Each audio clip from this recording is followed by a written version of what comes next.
Everyone knows how much I love receiving a good email from my dear friend Mike Cohn. What I can tell you is I don't know how I missed this one, but somehow I missed this email for Cinco de Mayo.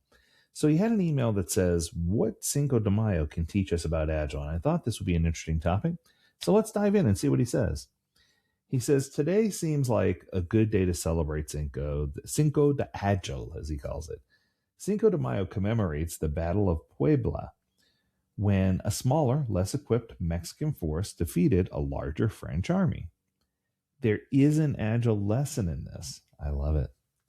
The side with the bigger plan, more resources, and more confidence doesn't always win.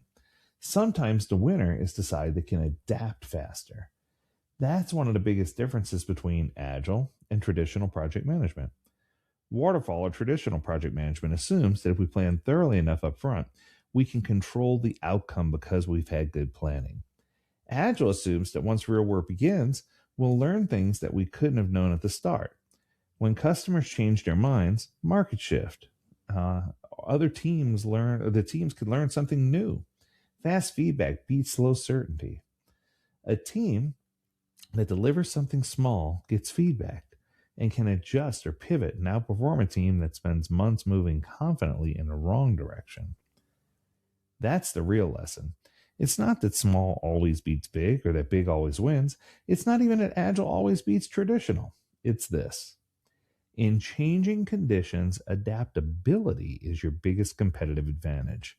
So, if your current plan feels a little too certain, it may be worth asking one uncomfortable question. What are we doing to learn faster? What are we doing to have the capability to inspect and adapt? Because in product management, learning speed often determines who wins the battle. Happy Cinco de Agile. Feliz Cinco de Agile.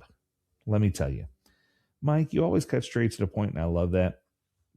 I think what I love most about this is it's not saying one's right and one's wrong. I get a lot of people who ask me, is it always right to use, here's the way the question's usually worded. When is it best to use Agile versus when is it best to do traditional?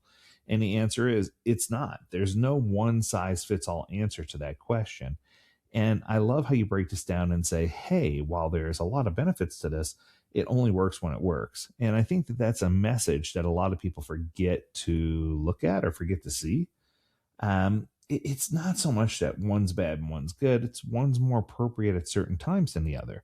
If you work on a certain type of product or a certain type of project, maybe traditional is the way to go. If you're working on a different type, maybe Agile is the way to go. But what I've discovered, Mike, is that most projects at this point are following a more hybridized approach. I'm affectionately calling it Wagile, where it's part waterfall, part Agile, all confusing. But what we're seeing is people want the confidence that comes with traditional planning, but they also want the acceptance and the adaptability that comes with Agile planning. So you need to kind of have a mix of both in order to be successful based on what I've seen. And I think that more and more as organizations are starting to observe and look and see how they can do things, they're starting to realize that an Agile project manager and a product manager working together can get a whole lot more done than just a scrum master who's focusing on execution. And I think that's the key point here. We're trying to find that balance, that tip of the fulcrum, the place where everything just works well instead of leaning more one way or the other and causing teams and organizations great confusion. That's going to do it for this episode. Thanks again, Mike, for the wonderful email. If you have a topic you want us to discuss, learn more at agiledad.com. We'd love to hear from you. And as always, we encourage you to stay healthy, stay well, and stay agile, my friends. Until next time, do take care. Bye now.